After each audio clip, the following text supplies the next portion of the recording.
Welcome mga idol sa panibagong episode ng SAGPro Film. Hambog ng SAGPro, J. Vincent. Okay. This time hindi ito dubbings. Ito ay video vlog. So, I got this message. Bali ang tanong niya sa akin ay, mahaba ang kanyang istorya, pero ang pinakatanong niya ay, Idol, paano ba mag-move on? Itago natin siya sa pangalang Mariposa. Ang mga ibibigay kong tips sa inyo ay sarili kong strategies lang naman. Ito yung mga paraan na nakatulong sa akin noon nung nasa proseso ko ng pag-move on. Ito yung mga nakatulong sa akin. Kaya sana makatulong din to sa inyo. Number 1. Una, let go. Pakawalan mo na. Pakawalan mo na ang hindi para sa'yo. Kasi kung para kayo talaga sa isa't isa, hindi kayo maghihiwalay. Maghihiwalay kayo kasi hindi kayo para sa isa't isa. Parang sing-sing lang na hindi akma para sa'yo. Habang sinusuot mo siya, habang pinipilit mo siya lalo, mas lalong sumasakit. Huwag mo na ipagpilitan, lalo kung nakakasakit na lang. Para lang din yung damit na hindi bagay sa'yo, hindi kasya sa'yo. Sabihin natin na masikip or maluwag. Kapag pinipilit mo, pag pinilit mo pa rin yan, magmumukha kang tanga. Okay lang ba sa'yo magmukha kang tanga? Huwag mo kaya magmukha kang tanga. Tulad nga nung palabas ni John Lloyd, yung pangalan niya, Popoy. Sabi niya, mahal kita. Ang sakit-sakit na. Huwag ganon. Huwag ganon ha. Huwag kayong magpakatanga. Okay? So, let go. Pangalawa, make yourself busy. Kasi, pag wala kang ginagawa, lalo kang mapapaisip sa kanya, lalo na kung fresh pa lang yung hiwalayan nyo. Eh, diba, pag bored ka, lalo ka napapaisip ng kung ano-ano. Kaya, libangin mo sarili mo. Huwag mo hayaang matulala ka. Maglibang ka. Mag-workout ka, mag-exercise ka, mag-buhat ka, mag-cardio. Yan, nakakabawas ng stress yan. O kaya, mag-training ka ng calisthenics. Diba? Para pag nakita ka ni ex sa susunod, pag nasexihan siya sa'yo, edi sisi siya. O kaya, maglaro kang Game Boy, ng PS Vita, ng PlayStation, o kaya ng app sa cellphone mo, o kaya ng apoy. Ay, huwag pala yan. Kaya manood ka ng TV, magbasa ka ng libro, kaya sa terrace, magkape ka, habang nag-yosi, tapos sound trip, di ba? Relax, petics. Basta libang lang, huwag masyado mag-isip, okay? Third, you have friends and family. Tanong ko sa'yo, ilang beses ka na bang nagpalit ng girlfriend or boyfriend? Ilang beses ka na bang nawalan? Ilang beses ka na bang pinagpalit? Ilang beses ka na ba nasaktan? Pero, tanong ko sa'yo, sino ang mga nanatili dyan sa tabi mo? Sino pa nga ba? Hindi yung mga kaibigan tsaka pamilya mo. Diba? Nandyan na sila nung in love ka pa lang, nasa kalagitnaan na kayo ng relasyon ni ano, at nandyan pa rin sila hanggang sa masaktan ka. At mananatili sila dyan para sa'yo hanggang sa maka-move on ka. Suporta sila sa'yo pag masaya ka. Sila kakampi mo pag malungkot ka. Sila tagapakinig mo tsaka tagapayo pag nasaktan ka. Galing nila, no?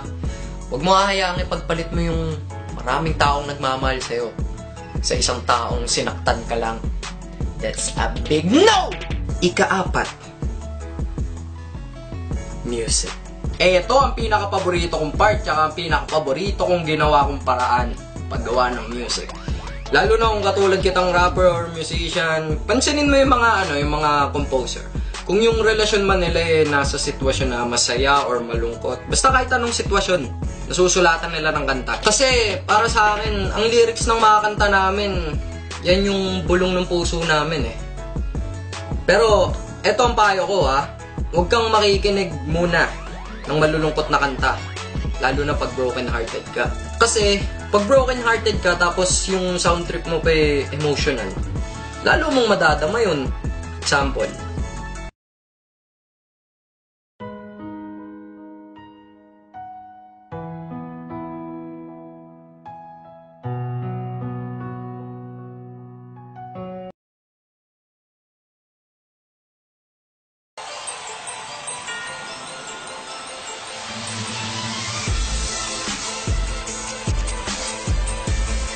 kita nyo?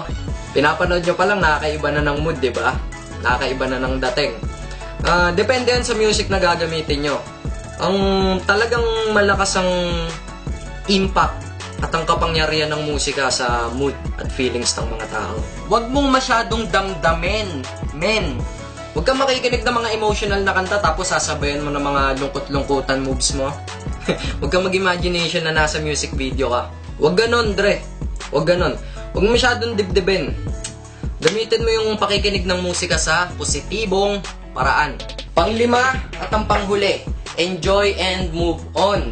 Kung gusto mong umiyak, umiyak ka. Natural lang na reaction ng puso yan, tsaka isip. Siyempre, nasaktan ka. Pero, abang umiyak ka, video mo sarili mo. Video mo. Tapos after mo umiyak, punasan mo yung luha mo, isipon mo. Tapos palipas ka ng mga ilang araw, ilang buwan. Tapos panoorin mo yung video mo. Panoorin mo, baka matawa ka sa mala MMK mong galawan. Baka matawa ka sa mga pinagagagawa mo. Sabi mo na yan, ganito pala ako kakulit nun. Enjoy ka lang. Ang buhay tungkol sa pagmamahal tsaka pagsasaya.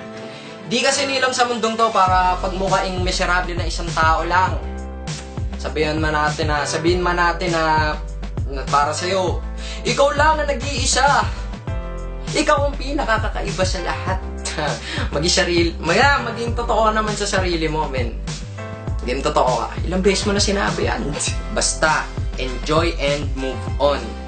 Kung puro masasayang alaala nyo lang iisipin mo, di ba, mas mahirap bumitaw.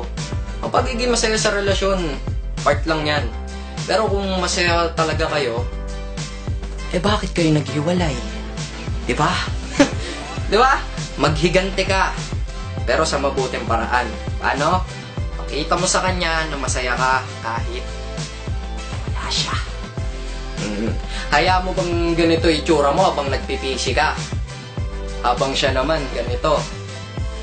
Kung pakita mong masaya ka, di ganito itsura niya. That's the sweetest revenge. Anong pipiliin mo? Maging malungkot ka dahil kasama mo pa rin yung nananakit sa'yo? O maging masaya ka dahil nawala na yung nananakit sa'yo? Habang nagsasaya siya, ikaw naman nagdudusa. Ikaw mamimili niyan, chief. Ikaw lang. Ganito kasi yan eh. Paano ka makaka-move on kung di mo tutulungan yung sarili mo? Diba? Sabihin na natin, madali lang sabihin pero mahirap gawin. Natural lang yun kasi di naman isang click lang mawawala na yung sakit, yung feelings mo sa kanya. Natural lang yun. Nagmahal ka kaya ka nasaktan. Pero, gawin mo lesson yun. Sabihin mo sa sarili mo, di na mauulit yun. Imbis na sabihin mo sa sarili mo na natalo ka, sabihin mo, natuto ka. Well, pag inulit mo pa yan wala na kami magagawa. Dikta ng puso mo yan pero tanungin mo ang sarili mo. Handa ka bang masaktan ulit? At dumaan sa proseso ng pag-move on? Mga idol, yung mga binigay kong tips sa'yo, opinion ko lang naman. Obligasyon kong sabihin yung mga gusto kong sabihin. Hindi ko obligasyon na pasunurin or paniwalain ang lahat. Ayun lang yung mga ginawa ko nung nag-move on ako nun. Yun sa ex ko, 5 years kami nun, halos araw-araw kami magkasama. Pero dahil sa mga ginawa ko na yun, yung 5 paraan yun, ito ko ngayon, brand new, naka-move on. Yes! Okay, kung may tips kayo or comments para matulungan, i-share nyo para matulungan natin si Mariposa. Okay? Maraming salamat. Sagpro Films, ang Bognin Sagpro.